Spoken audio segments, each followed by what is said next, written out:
Seja o que Deus quiser, o que for, tá bom. Pode começar. Tá gravando? Começou a gravar, né? Tá bom, então ação.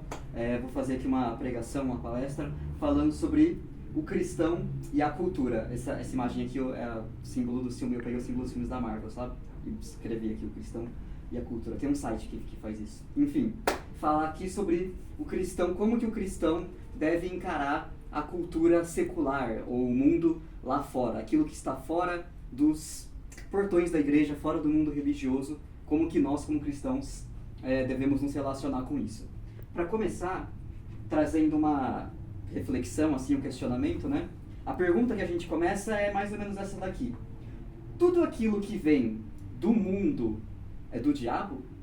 Bom, a gente precisa entender primeiro o que é o mundo que a gente está falando. E aí, para dar um exemplo, eu coloquei essa imagem aqui. Sabe quem que é esse personagem aqui? Esse personagem aqui, se eu não me engano, o nome dele é Esqueleto. Ele era o vilão do desenho animado do He-Man.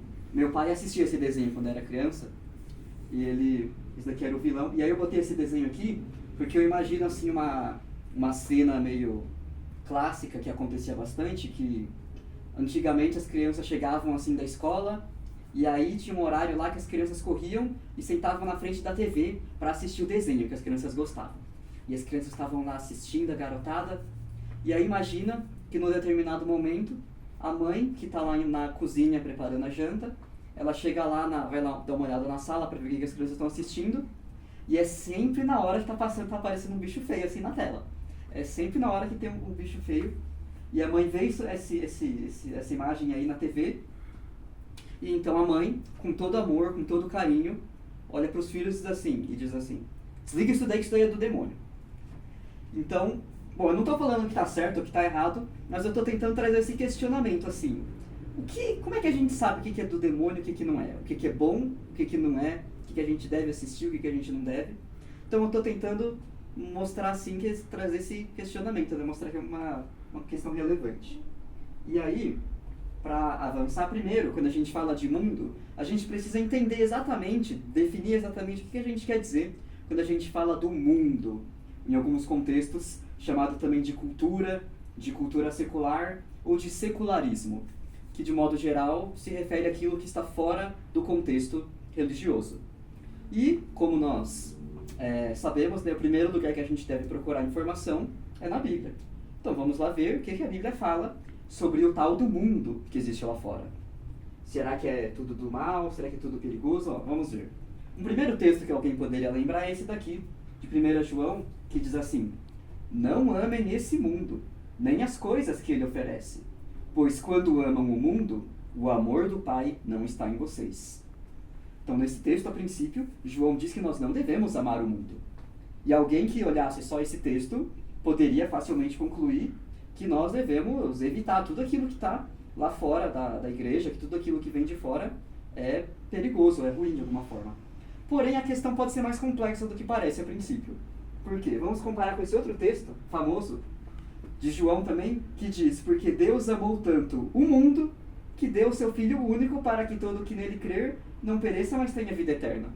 Então percebe, num lugar ele diz: não amem esse mundo. Se vocês amam o mundo, o amor do Pai não está em vocês. Mas no outro lugar ele diz: porque Deus amou tanto o mundo. Então, a primeira conclusão é que quando a gente vê a palavra mundo, a gente precisa pensar no que está querendo dizer naquele contexto. Porque pode não ser sempre a mesma coisa. E, inclusive, até a palavra no grego original é a mesma palavra nos dois textos. A palavra cosmos no grego. Mas uma palavra pode significar coisas diferentes, dependendo do caso. E aí, mais um outro texto para ajudar a gente a direcionar essa questão. A oração que Jesus fez em João 17, ele disse, Jesus orou pelos discípulos e disse assim: eu não peço que os tires do mundo, mas que os protejas do maligno. Então Jesus aqui parece mostrar que a questão realmente é um pouco mais complexa, porque ele pediu que Deus não tirasse os seguidores dele do mundo, mas que os protegesse do mal. Então a gente vê aí que o quadro pode ser mais complexo do que simplesmente traçar uma linha assim na saída da igreja e falar que daqui para fora é tudo do demônio. Aí, um outro texto que pode ajudar a gente a entender é esse aqui, mais um texto que João escreveu, que ele fala assim: pois tudo que há no mundo, o desejo da carne, o desejo dos olhos e a arrogância da vida não provém do Pai, mas do mundo. Então João aqui ele dá uma pista melhor pra gente do que exatamente a gente tem que evitar no mundo. Ele diz que é o desejo da carne, o desejo dos olhos e a arrogância da vida. Algumas traduções mais clássicas falam a concupiscência da carne, a concupiscência dos olhos e a soberba da vida.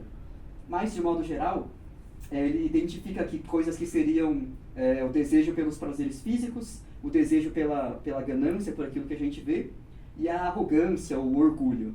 Esses elementos ele descreve como aquilo que não provém do Pai, mas do mundo. Então, aquilo que a gente deve evitar no mundo são essas coisas, que basicamente são as coisas que levam a gente a pecar.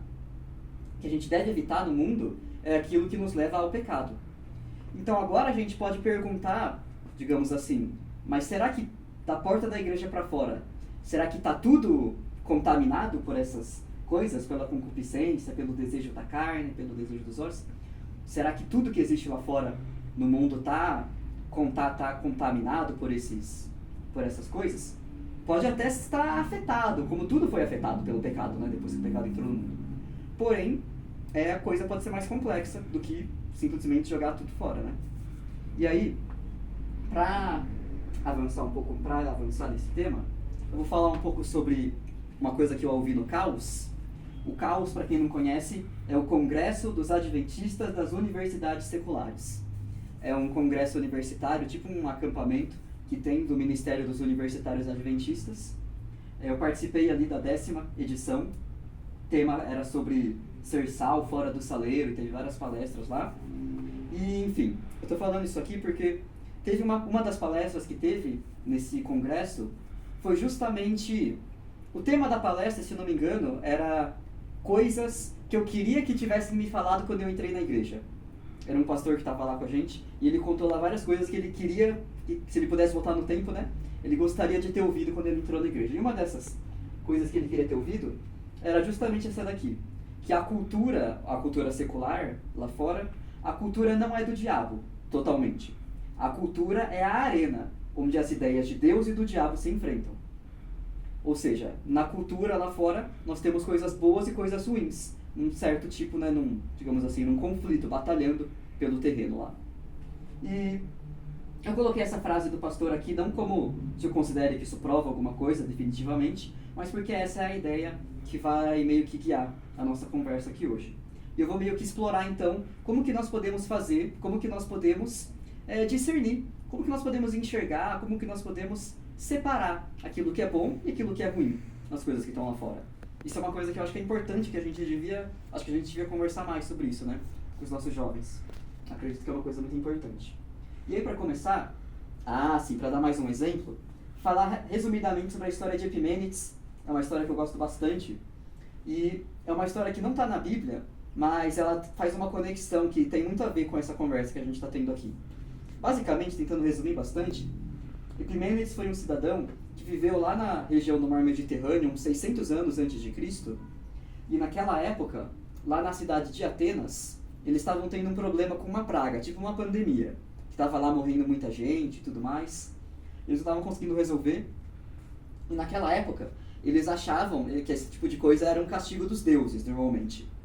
Então eles começavam a fazer sacrifícios para os vários deuses que eles conheciam lá, e na ideia deles, eles tinham que fazer um sacrifício para o Deus certo, para que aquele Deus se acalmasse e retirasse aquela praga. Mas eles estavam lá tentando e não estavam conseguindo resolver o problema, e então eles teriam perguntado para esse Epimênides, que era considerado meio que um sábio naquela época, e Epimênides teria falado para eles que, mais ou menos assim, que realmente tem um Deus que está bravo com vocês e que mandou essa praga, e esse Deus, ele está bravo com vocês porque vocês não fizeram nenhum sacrifício para ele ainda. E os atenienses, então, ficaram confusos e falaram, mas Epimênides, isso é impossível. A gente acabou de fazer sacrifício para todos os deuses que a gente conhece. Já fizemos sacrifício aqui para todos os deuses que a gente conhece. E o Epimênides, então, olhou para eles e falou assim, então deve ter um Deus que vocês não conhecem. Deve ter um Deus que vocês não conhecem que pode resolver o problema de vocês. E aí os atenienses ficaram surpresos, eles nunca tinham pensado nisso. E eles falaram assim, nossa Epimênides, então conta pra gente o nome desse Deus, pra gente fazer um sacrifício pra ele, e resolveu o problema? E o Epimênides falou assim: eu também não sei. Eu não sei o nome dele, eu não sei o nome desse Deus. Mas deve ter algum Deus lá fora que a gente não conhece, que pode resolver o nosso problema. E então eles fizeram um sacrifício, tentaram fazer um sacrifício para esse Deus que eles não conheciam. E a história diz que em poucos dias depois aquela praga sumiu. E os atenienses ficaram muito agradecidos, né? Agradeceram Epimênides por ter resolvido o problema. Ofereceram um pagamento para ele, que dizem que ele não aceitou.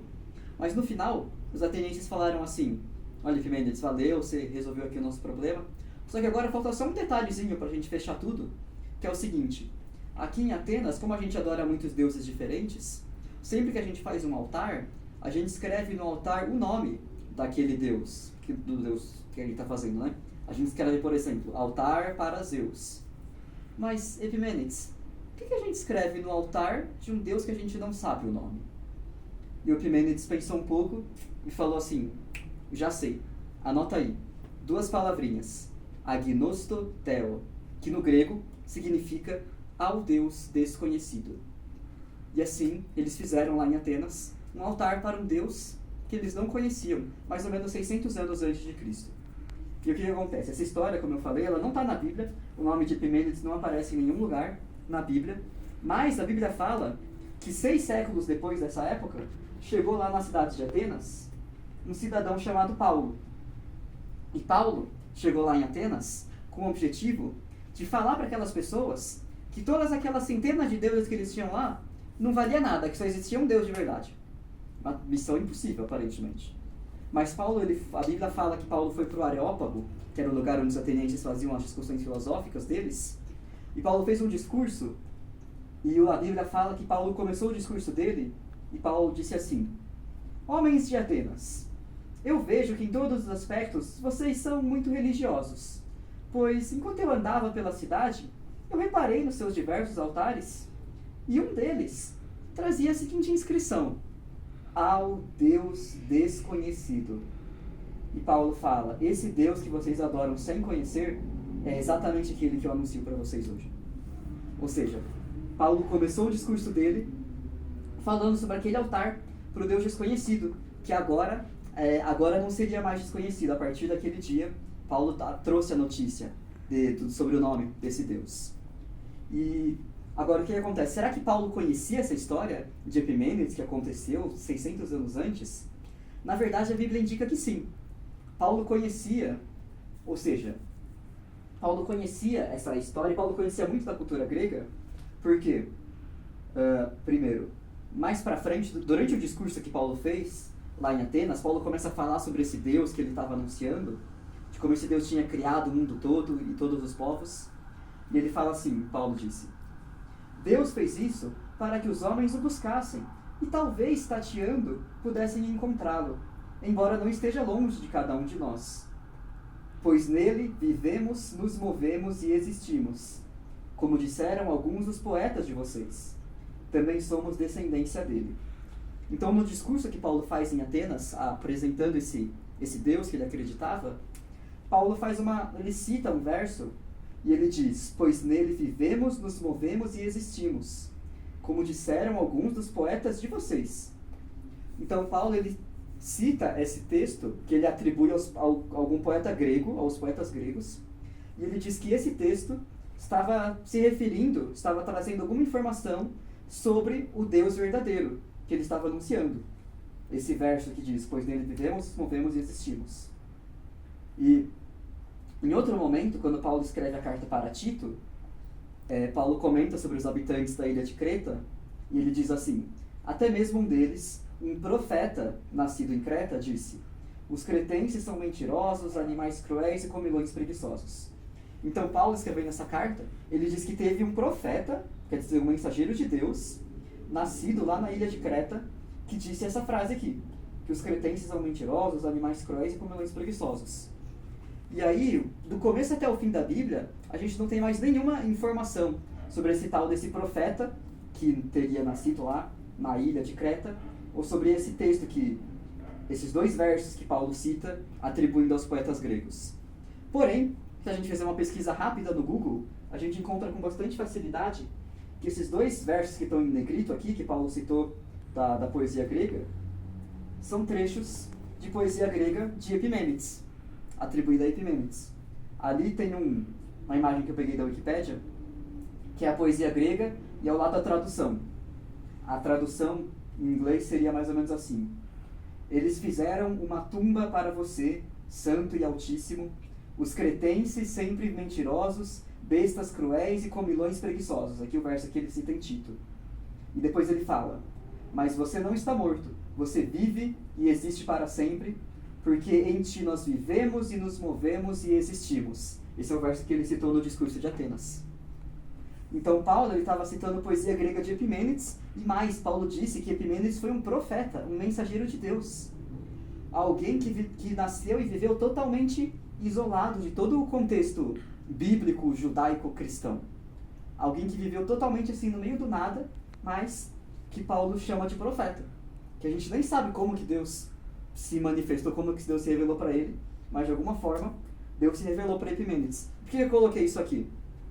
Porque isso mostra pra gente que Deus pode se revelar para pessoas em qualquer lugar, e até mesmo pessoas que estão fora do contexto da igreja. Uau, quem diria, não é? Mas agora isso não é só uma opinião, agora isso tem base bíblica. Deus pode se revelar até para alguém que está fora da igreja, então. Alguém que não tem nada, alguém em qualquer contexto. Contexto mais isolado, mais distante e mais improvável e inimaginável, Deus pode se revelar para qualquer pessoa. Então isso é a evidência que a gente tem disso na Bíblia.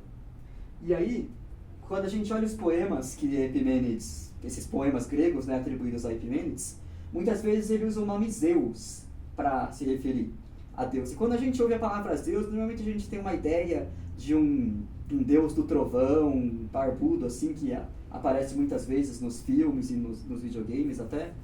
Porém, os estudiosos acreditam que o nome Zeus ele sofreu uma mudança ao longo dos séculos, e que originalmente, nos tempos mais remotos, mais passados, o nome Zeus era usado para se referir ao único Deus supremo, criador dos céus e da terra. E, inclusive, muitos acreditam que a palavra Zeus seria a raiz que mais tarde deu origem às palavras Theos e a palavra Deus, também, que a gente usa até hoje. Porque não só elas têm um som parecido, as vogais são parecidas, mas o movimento que a gente faz com a boca é o mesmo para falar as três palavras. Zeus, Theos, Deus, depois vocês testam aí. Mas a gente, é o mesmo, então, foneticamente, linguisticamente, faz muito sentido que seja esse mais ou menos a origem desses termos. E era o nome que Epimênides usava para se referir a Deus. Então a gente vê que Deus pode, se Deus podia se revelar para alguém no meio de um contexto aparentemente pagão, 600 anos antes de Cristo, será que Deus poderia fazer algo assim hoje também? Por que não? Mas aí a gente vai trazer um pouco mais para um exemplo mais prático assim, e tentar responder algumas perguntas assim, né, mais práticas, de como a gente encontra coisas que são boas, como a gente separa o que é bom, o que não é, o que não é do diabo, quando a gente sai lá fora no mundão, na cultura. E aí primeiro falar um pouco de filmes. Como é que eu faço para achar um filme, para ver um filme bom, né? Por exemplo, Isaac, já assisti todos os filmes do Feliz Set Play, que é a plataforma da igreja. Já maratonei todas as temporadas de The Chosen. Como eu faço para assistir um filme que não seja do demônio? Cada vez mais difícil hoje em dia, na verdade. Ou então, quer ver um exemplo melhor? Assim, poxa, Isaac, eu quero chamar os meus amigos da escola, ou da faculdade, ou do trabalho, para ver um filme na minha casa, para poder fazer amizade com eles, poder falar de Jesus para eles. Mas eles não vão querer vir se for um filme da igreja. Como é que eu faço para achar um filme legal, que seja bom para assistir, que tenha uma mensagem boa? Eu acho que essa é uma questão muito importante, muito relevante que a gente devia tratar, né? Com os nossos jovens da igreja, principalmente. Eu vou dar alguns exemplos aqui. Tem 2 exemplos aqui, que é As Crônicas de Nárnia e O Senhor dos Anéis. 2 séries de filmes muito famosas, assim, baseadas em livros também. E aparentemente a princípio, parecem só 2 séries de filmes aí de Hollywood, que nem um Harry Potter da vida, Jogos Vorazes e esses outros filmes aí que os adolescentes gostam de assistir. O que tem de especial nesses daqui? Bom, esses filmes são baseados em livros, né, séries de livros que foram escritos, e os autores desses livros, tanto o autor do Senhor dos Anéis quanto o autor das Crônicas de Nárnia, eles eram amigos, os dois. E não só eles eram amigos, mas os dois eram profundamente cristãos. Tanto o autor do Senhor dos Anéis quanto o autor de Nárnia. Na verdade, foi até o autor do Senhor dos Anéis foi quem convenceu o autor de Nárnia a se tornar cristão. E C.S. Lewis escreveu vários livros fantásticos sobre o cristianismo também. E as Crônicas de Nárnia, na verdade, nada mais é do que uma grande metáfora do cristianismo, da história da Bíblia. Eu lembro que eu não sabia disso na época que saiu o filme. Se eu soubesse, eu teria assistido antes. Eu só fui assistir muito tempo depois. Mas, basicamente, para tentar fazer um resumão assim, as Crônicas de Nárnia é uma grande metáfora da Bíblia. Ele conta uma história de 4 crianças, 4 irmãos, que encontram um mundo mágico dentro de um armário velho. Esse mundo mágico é a Terra de Nárnia, cheia de animais falantes e criaturas mágicas e coisas incríveis lá. Só que essa Terra de Nárnia, ela é governada por um rei, um leão, que é o rei Aslan, que é um rei que governa toda a Terra de Nárnia com justiça e amor. Mas existe um problema. A Terra, porque existe uma rebelião que começou. Porque a Rainha de Gelo se revoltou contra o rei Aslan e a Terra de Nárnia está envolta em um grande conflito entre o bem e o mal, representando, né, o da Bíblia.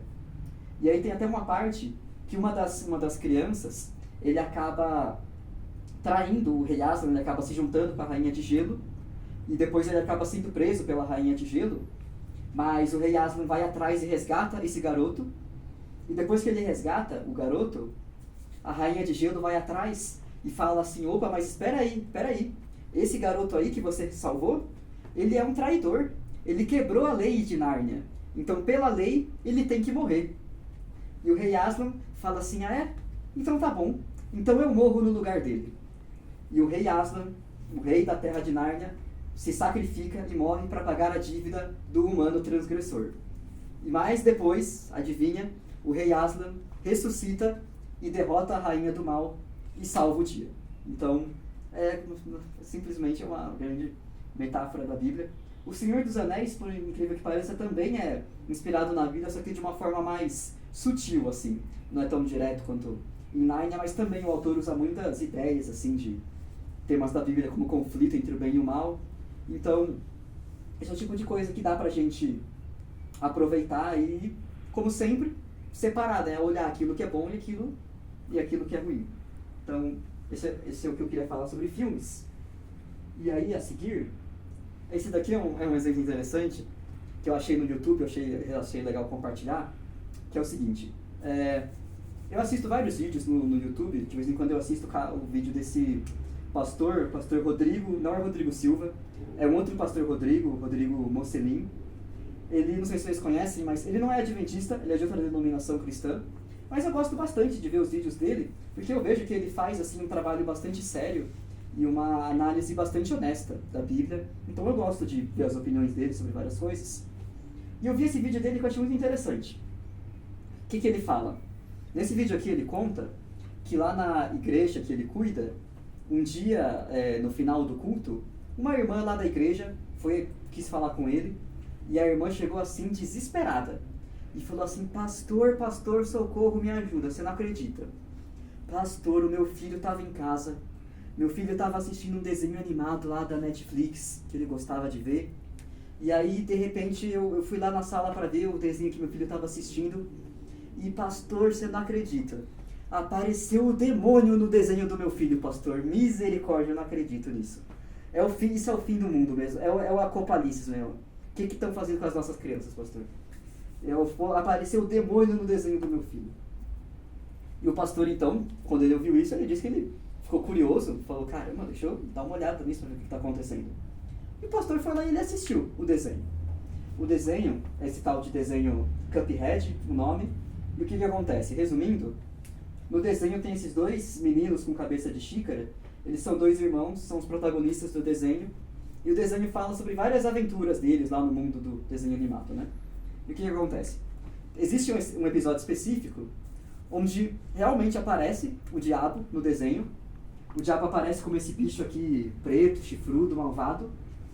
E aí o que acontece? O diabo aparece lá E ele fala assim, eu sou o diabo, eu engano as pessoas. E aí, ao longo do desenho, o diabo fica oferecendo para os meninos propostas de aventuras, diversões e prazeres, mas tudo isso com o objetivo de enganar eles e roubar a alma deles. E aí, o episódio, a história gira em torno disso, nesse episódio. E o pastor, então, falou que ele terminou de assistir o desenho e ele pensou assim, caramba, então quer dizer que a lição que esse desenho da Netflix está ensinando para as crianças por aí é que o diabo vem para enganar, matar, roubar e destruir. O pastor parou e pensou assim, mas peraí, mas tá errado isso? Mas tá errado? Quer dizer, se o desenho da Netflix está ensinando para as crianças que o diabo vem para enganar, matar, roubar e destruir, tem algum problema nisso? Eu acho que é uma pergunta que a gente tem que fazer honestamente, porque seria outra coisa se o desenho estivesse ensinando que o diabo é um cara legal, que o diabo é divertido, que o diabo é da hora, não sei o que o diabo não é tão ruim assim, como existem hoje em dia vários filmes, desenhos e séries por aí que ensinam esse tipo de coisa, que são extremamente perigosos. Mas aqui não é o caso, nesse caso específico. Então, se o desenho está ensinando para as crianças que o diabo vem para enganar, roubar e destruir, será que tem algum problema?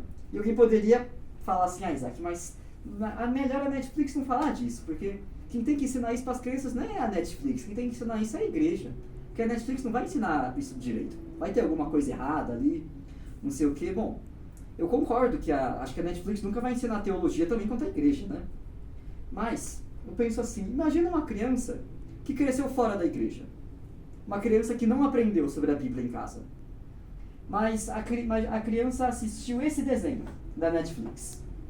E aí imagina que algum tempo depois, a criança ouve alguém falando por aí que somente Deus pode nos proteger do diabo. Ou que somente Deus pode nos proteger das armadilhas do diabo, ou alguma coisa assim. E aí eu pergunto, será que essa criança não teria, no mínimo, um pouco mais de facilidade para entender essa mensagem por causa do desenho da Netflix que ela viu? Então, será que o desenho está fazendo alguma coisa tão ruim nesse caso? Então, eu acho que é esse tipo de coisa que a gente tem que pensar, que a gente tem que questionar, assim. Qual é a mensagem que está sendo passada? É uma mensagem positiva? Uma mensagem boa? E a gente pode ter algumas surpresas. E aí, falar sobre música, esse é um tema bem polêmico, o pessoal discute temas polêmicas aí. Não sou especialista em música, mas eu queria fazer algumas considerações. E primeiro, para começar, falar um pouco sobre músicas gospel, que existem, que são cantadas e ouvidas por aí, não tanto na nossa igreja assim, mas músicas que são, em alguns casos, até bem populares lá fora, no mundo gospel em geral.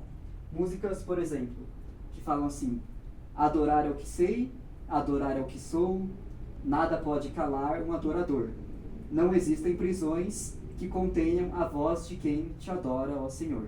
Uma música mais conhecida até, mas a gente para pensar na letra, essa música, ela tá exaltando a Deus, ou está falando sobre que eu sou um adorador, nada pode calar um adorador, não existem prisões que contenham a voz de quem te adora. Ou seja, às vezes a música parece que está louvando a Deus, mas está exaltando mais o ser humano.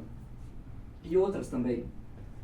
Eu encontrei até uma que tinha a letra assim, campeão, vencedor, Deus dá asas, faz teu voo, campeão, vencedor, essa fé que te faz imbatível, te mostra o teu valor. Mas está louvando a Deus ou está falando do ser humano? Então, a gente tem que tomar cuidado com esse tipo de coisa, né? E outra, que também é um pouco mais conhecida essa aqui. Você é precioso, mais raro que o ouro puro de Ofir. Se você desistiu, Deus não vai desistir. Ele está aqui para te levantar, se o mundo te fizer cair. Ou seja, outra música que fala que Deus vai te cuidar, que Deus vai te proteger de tudo, que Deus vai te exaltar, que você é precioso. E músicas que exaltam o ser humano.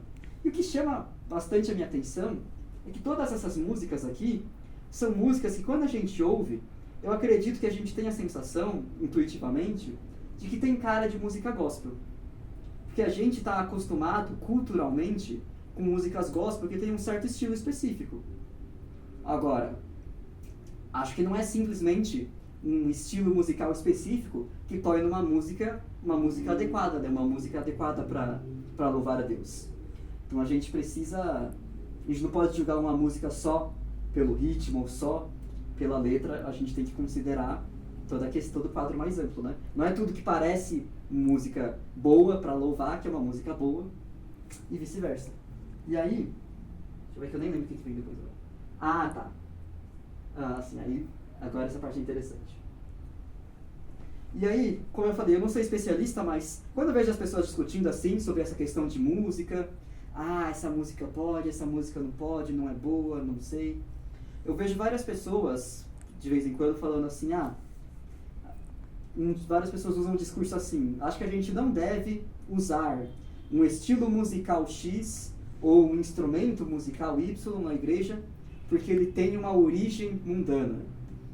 A origem dele vem de um contexto mundano, de um contexto negativo, ele teve uma origem ligada a coisas ruins, a coisas que não são do agrado de Deus, ou alguma coisa assim. Agora, tudo bem. Eu não estou nem entrando na discussão do quanto essas alegações são verdade ou não. Eu não duvido que sejam, na maioria dos casos. Mas acho que a pergunta que a gente deveria fazer é o seguinte: se tal música, ou tal estilo musical, tal instrumento tem uma origem lá em um contexto negativo, a gente devia perguntar, será que Deus é capaz de pegar algo que teve uma origem ruim, algo que teve uma origem negativa, ou até mesmo algo que foi criado para o mal? Será que Deus é capaz de pegar isso e usar para o bem, para a glória dele? E aí eu penso assim, mas não é isso que Deus faz o tempo todo? A gente não vê o tempo todo na Bíblia Deus pegando coisas que foram criadas para o mal, coisas que tiveram as origens mais bagunçadas e deturpadas possível, e Deus usando sempre aquilo para o bem? Quer dizer, será que o diabo é capaz de patentear um estilo musical ou um instrumento de tal forma que Deus não possa usar aquilo de nenhum jeito? Então, eu acho que é uma coisa importante para a gente pensar, e eu vou mostrar alguns exemplos aqui, que eu acho muito interessantes na Bíblia. O primeiro é esse aqui da história de Esther, recapitulando um pouco. Na história de Esther, a gente tinha o vilão da história, que era o Amã. Amã tinha feito lá um plano malvado e enganado o rei, para fazer o rei assinar um decreto, marcando um dia para matar todos os judeus. Esse era o plano malvado dele. O rei tinha feito um decreto, marcando um dia para matar todos os judeus. E a Bíblia fala, inclusive, que Amã selecionou esse dia, fazendo um sorteio, que era uma prática comum do paganismo daquela época. Eles acreditavam que o sorteio era uma forma de consultar a vontade dos deuses pagãos. Então Amã, ele sorteou um dia para marcar o extermínio dos judeus, porque ele acreditava que fazendo assim, o plano dele estaria de acordo com a vontade dos deuses pagãos que ele acreditava. Mas a gente sabe que Deus interviu na história através da coragem da rainha Esther, e aquele dia que havia sido marcado originalmente para a morte dos judeus, acabou se tornando um dia de vitória e de livramento, onde eles tiveram a vitória sobre os inimigos deles, e onde eles receberam um livramento de Deus. E aí o livro de Esther, ele fala assim que os judeus aceitaram a orientação de Mardoqueu e adotaram esse costume anual. Ou seja, eles passaram a comemorar aquela data todos os anos, em memória desse livramento que Deus trouxe. E ele fala que Amã, filho de Amedata, inimigo dos judeus, havia tramado destruí-los numa data determinada pelo lançamento de sortes, chamadas de Purim. Mas, quando Esther foi à presença do rei, ele publicou um decreto que fez o plano perverso de Amã se voltar contra ele. Por isso, essa comemoração se chama Purim, palavra que se usava antigamente para lançar sortes. Então, ou seja, eles passaram a comemorar aquela data todos os anos como uma festa anual, em memória desse livramento que Deus trouxe para eles, aquela mesma data que tinha sido sorteada num ritual pagão para matar os judeus. Eles passaram a comemorar essa data, e o nome dessa festa ficou a festa de Purim, que traduzindo literalmente significa a festa do sorteio, porque a data foi sorteada num ritual pagão para matar eles, mas Deus trouxe um livramento. E virou uma festa que é comemorada até hoje, lá em Israel. Se vocês procuram na internet, vocês acham fotos. Até hoje eles fazem lá enfeitam as ruas, fazem toda uma decoração. Então, quando eu vejo isso, pra mim, acho que não tem como eu não lembrar da questão do Natal, né? Porque quando chega a época de final de ano, de vez em quando surge uma polêmica em alguns lugares. Algumas pessoas questionam assim. Algumas pessoas questionam se seria correto a gente comemorar o Natal no dia 25 de dezembro, porque, em primeiro lugar, bom, Jesus não nasceu no dia 25 de dezembro, até aí tudo bem, mas aí as pessoas falam que não, que é perigoso porque o dia 25 de dezembro é uma data que tem uma origem pagã, era uma data que era comemorada pelo paganismo, ou pelo sei lá o quê, pelos macumbeiros, ou pelo não sei quem.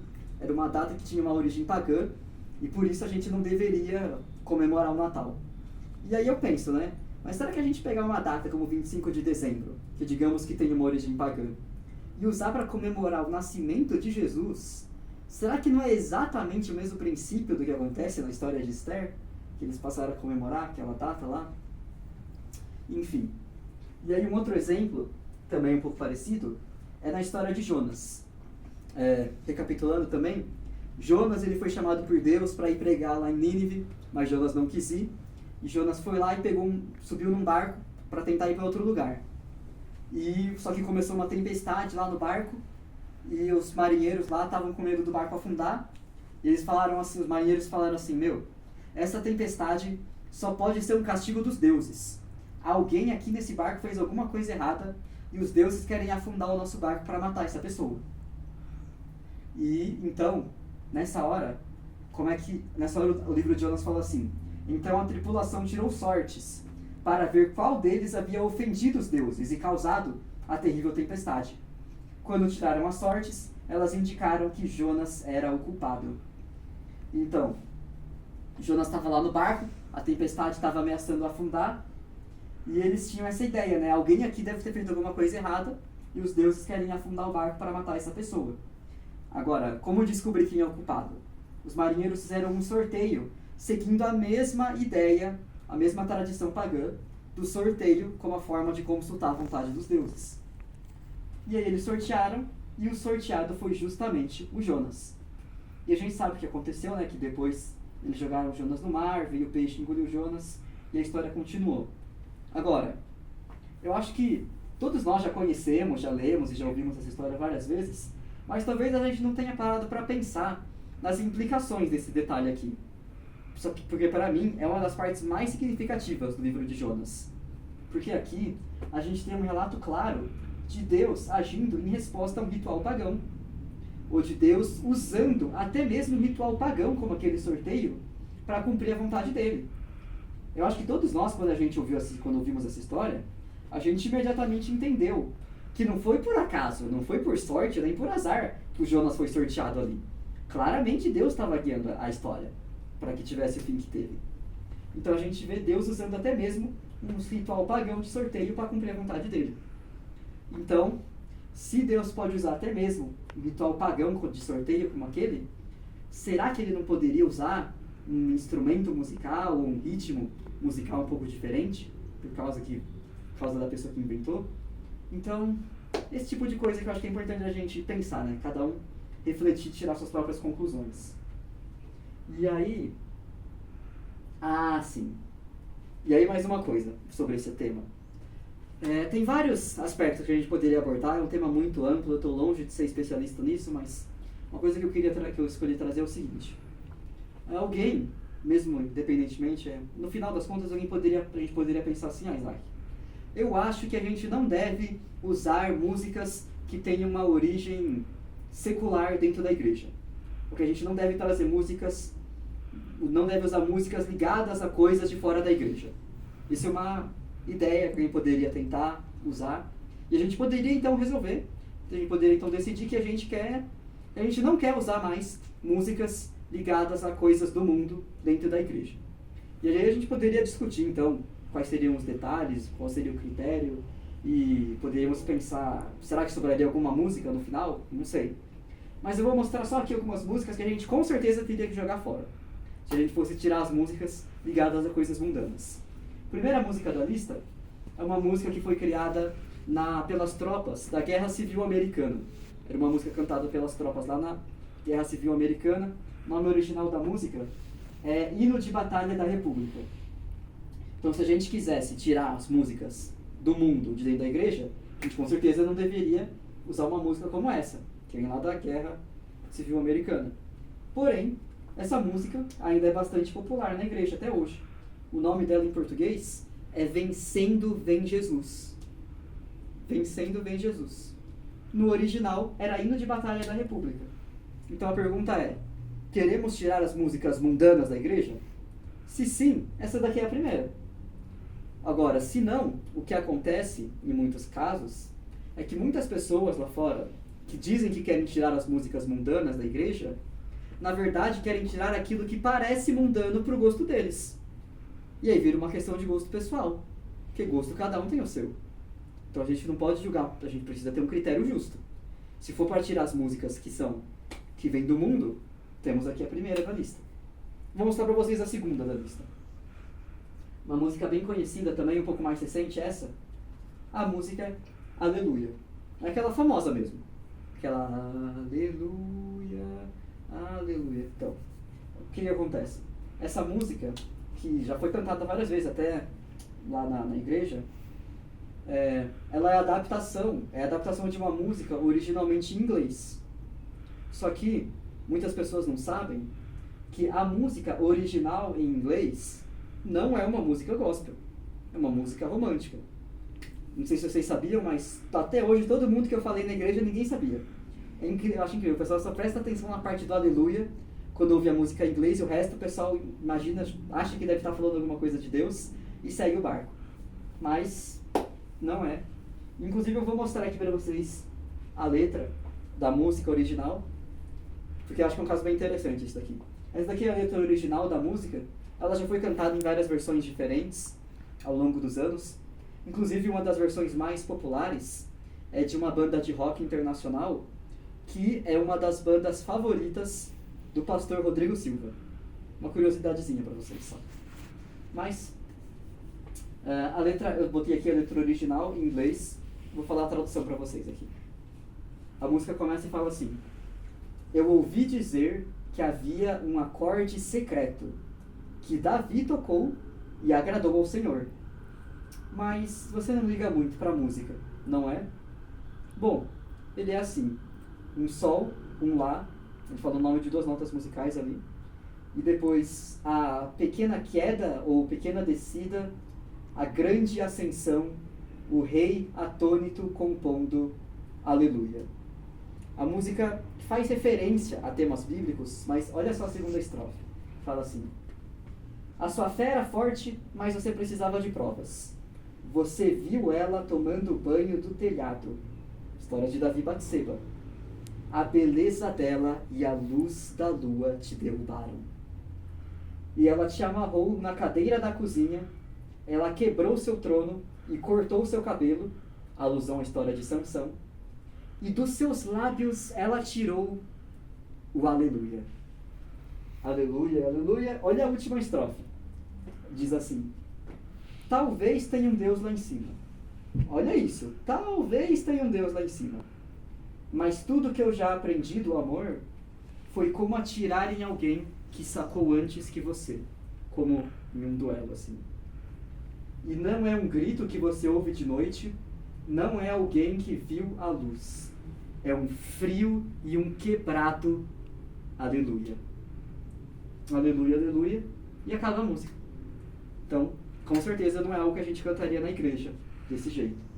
Mas fizeram lá aquela letra em português. Pessoalmente, eu acho que eles fizeram um trabalho lindo com aquela música, inclusive. E a questão é, será que a gente deveria parar de cantar aquela música em português? Por causa que a música original não é algo que a gente usaria na igreja? Eu acho que não. Mas, né, fica aí para cada um pensar. Se a gente quiser tirar as músicas mundanas da igreja, tá mais uma aí pra lista. E aí, estamos terminando já, E agora, falar um pouco sobre músicas do mundo. Contar algumas coisas interessantes que eu aprendi ao longo do tempo. Aprendi muita coisa interessante ouvindo música com meu pai. Meu pai gosta de ouvir música no carro. Ele baixa as músicas num pendrive e coloca lá pra gente ouvir. E meu pai gosta principalmente de umas bandas mais antigas, uns rocks das antigas, assim. E eu descobri algumas coisas bem interessantes. Por exemplo, tem aquela banda famosa, a banda U2, mais famosa de uns anos atrás. Só que uma coisa que eu não sabia, que eu descobri recentemente, é que os membros da banda, eles são cristãos. E a maioria das músicas deles são inspiradas na Bíblia. às vezes de uma forma mais indireta, mas eles têm essa temática. E tem até um caso muito interessante que aconteceu, que foi assim, uma vez eles estavam terminando de fechar as músicas que eles iam colocar num álbum novo pro lançamento, só que eles precisavam de mais uma música para fechar bem o álbum, assim. Eles precisavam de mais uma música e eles estavam ali já meio cansados, assim, meio sem ideia para fazer uma música do zero. E o que eles fizeram então? Eles pegaram a Bíblia, eles foram lá e abriram no livro dos Salmos. Procuraram um pouco ali, escolheram o Salmo 40. Fizeram lá uma melodia rapidinho para encaixar com a letra e cantaram a letra do Salmo 40. Gravaram lá, botaram no disco. Inclusive, foi uma das músicas mais rápidas de se produzir da história. Em coisa de menos de 1 hora, a música já estava pronta. Foi papum, assim. Pegaram lá e cantaram o Salmo 40. E o nome da música que eles colocaram lá no disco, pro lançamento, ficou 40. O nome da música é 40, você procura no YouTube. YouTube, música 40, você encontra. Eles cantam o Salmo 40. O refrão da música fala: eu vou cantar um cântico novo. Uma coisa assim, que é o verso do Salmo 40. Um outro caso interessante também é dessa banda The Byrds, uma banda de rock das antigas, é uma das bandas que meu pai gosta. Tem uma música deles, a música chama Turn, Turn, Turn, que é nada mais, nada menos que eles cantam Eclesiastes capítulo 3 da Bíblia sem mudar nenhuma palavra. Texto que fala que tem um tempo para todas as coisas, tempo de nascer e de morrer, de amar, de juntar e de derrubar, enfim. Eles cantam lá literalmente Eclesiastes capítulo 3 do começo até o fim. Então, o questionamento que eu estou tentando trazer aqui é: será que teria algum problema um jovem da igreja ouvir músicas assim? Porque são músicas do mundo? Não estou aqui para dizer a resposta, mas acho que quero que cada um pense, né, sobre isso. Um outro caso também interessante que aconteceu, inclusive, quando eu estava ouvindo música com meu pai no carro. Meu pai, ele pega assim, baixa várias músicas da internet, né, ele vai baixando. Ele, na maioria dos casos, ele não entende muito bem a letra, então ele vai pelo ritmo, ele vê o ritmo que ele gosta e ele vai baixando as músicas lá. E meu pai estava ouvindo lá uma música, tava com ele no carro, né? Tava ouvindo uma música lá no rádio, e comecei a prestar atenção na música, uma música chamou minha atenção assim, fui ouvindo a letra, e quando eu fui ver, era uma música gospel, entre aspas, uma música de um artista cristão, que o meu pai baixou e estava ouvindo no carro sem nem perceber que ele estava ouvindo uma música de um artista cristão. Essa música aqui, o nome da música é Chain Breaker, que significa quebrador de correntes. A letra da música fala mais ou menos assim: se você está perdido, ele é um abridor de caminhos. Se você está preso, ele é um libertador. Se você tem correntes, ele é um quebrador de correntes. Uma música que esse artista fez, que não fala explicitamente o nome de Jesus em nenhum momento, mas parece que acabou fazendo um pouco de sucesso até fora do meio religioso, porque o meu pai baixou e estava ouvindo no carro sem nem perceber que estava ouvindo uma música sobre Jesus. Então, essa é a ideia, né, que eu tô tentando, essa é a reflexão que eu estou tentando trazer, né, pra gente pensar o que tem de bom, o que tem de ruim, né. O principal é isso, né. Quando vocês encontrarem alguma coisa lá fora, tentem enxergar, tentem analisar, né, o que tem de bom, será que isso aqui tem uma mensagem boa ou não, o que tem de bom, o que tem de ruim. E, bom, basicamente é isso, né, o moral da história, o final. Paulo escreveu em Tessalonicenses: examinem tudo e fiquem com o que é bom. Essa é a lição que eu queria deixar para vocês. Quando vocês estiverem lá fora, vendo as coisas, examinem tudo e fiquem com aquilo que é bom. E é isso então, falamos, pode cortar.